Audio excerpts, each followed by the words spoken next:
Hi, my name is Ashley Gelder. I'm the DocLink coordinator for ANMed Health. My goal today is in 10 minutes or less to tell you how and why you should support this awesome project DocLink is working on. Eat, Play, Sleep is a reflection journal that was created to help middle school students improve their health and wellness. It encourages them to examine how their daily decisions impact their well-being.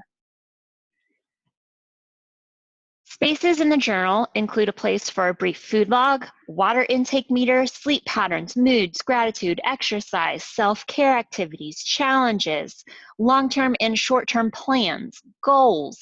A lot of research went into each of these factors. I'm going to share some of the reasons behind it with you, but there's many articles and journal entries and things that I've collected and kept track of. So if you would like me to share any of those things with you, I will gladly do that so that you can see what went into deciding what would be a part of this journal.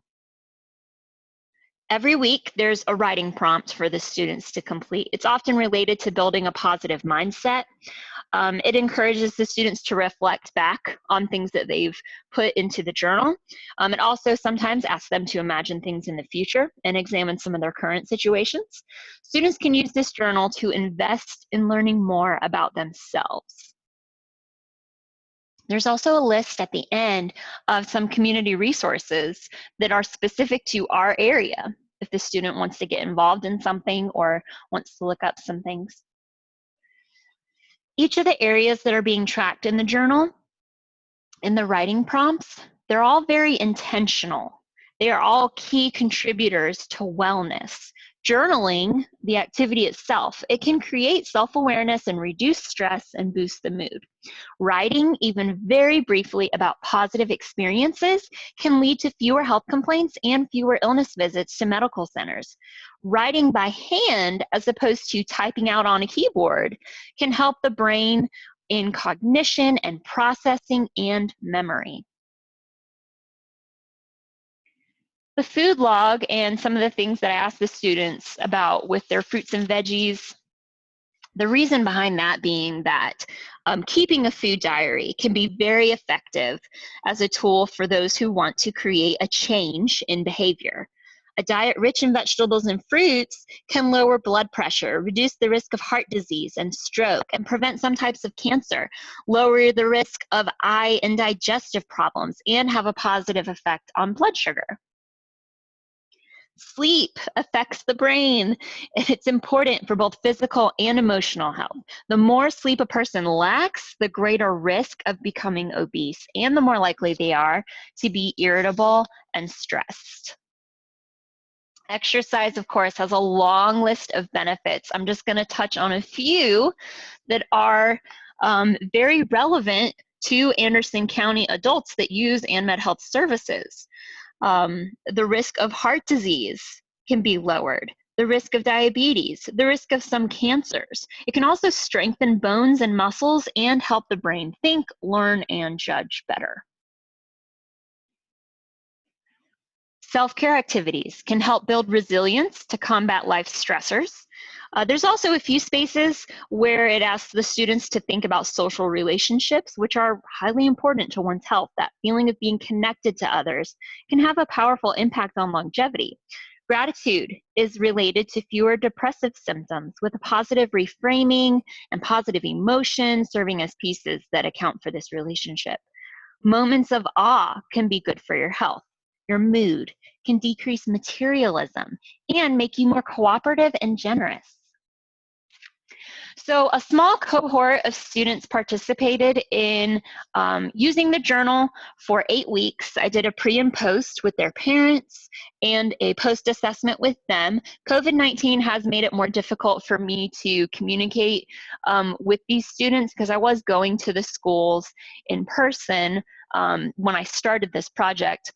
I've now only had electronic communication with them. So this is a small sample that I have, but I do want to report back to you some of these real life feedback that I got, some data. So for families that were tracking fruits and vegetables and how often they were included in family meals. 2 of the families did see an increase in the number of fruits that were included. 1 stayed about the same. Families reported eating between 0 to 6 servings of fruit a week in the pre-assessment, and then between 3 and 9 servings a week in the post-assessment. They reported vegetables being served as part of family meals between 4 and 10 times a week in both the pre and the post. So for exercise, in the pre-assessment, parents noticed between 4 and 6 days a month that students were getting at least 20 minutes of vigorous exercise. In the post, it went up to 7 days that they noticed a month students were getting at least 20 minutes of vigorous exercise. For 60 minutes, which is the recommended amount for teens, in the pre, parents noticed 1 to 6 times a week. 1 to 6 times a month that the students were getting at least 60 minutes of vigorous exercise.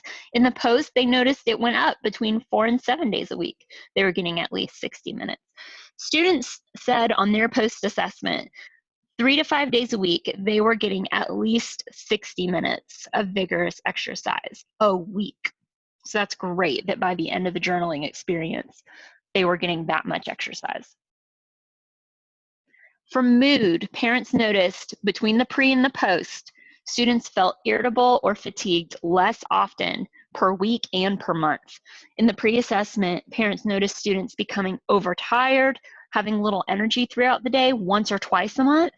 In the post, parents reported 0 or only 1 day that the students seemed to be lacking that energy.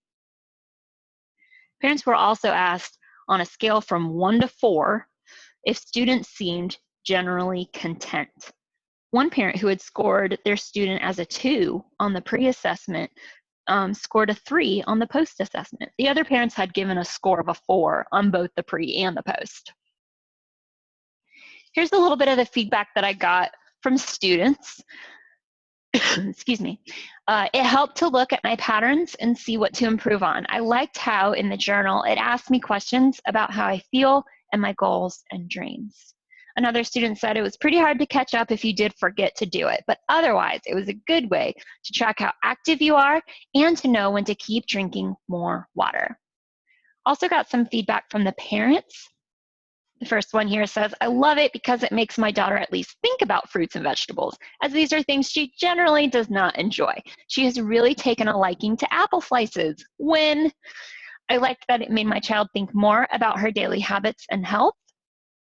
And then another parent said, it is very helpful for my child to have no suggestions. It's good enough.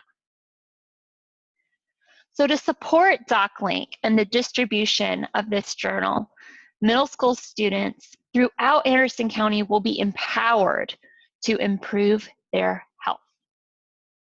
Here's what we need so that we can get these journals in the hands of our 6th grade students. 6th grade is where DocLink goes and teaches about nutrition and exercise and sleep and screen time and all those things that can affect their wellness. Here are some ways you can donate. You can send a check to the ANMED Health Foundation and then in the memo line, put that it is for DocLink journals, and there's an address there for you. Or if you want to do an electronic donation, you can go online to ANMED Health's website. At the top, there's a tab that says Give Back, and then you can click on Our Foundation, and then there's a tab on the side that says Donate Now. Under designation, you would select DocLink. Thank you so much for listening.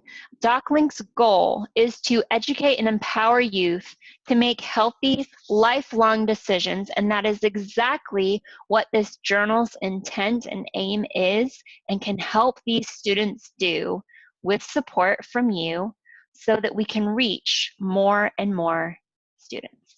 Thank you so much. Have a great day.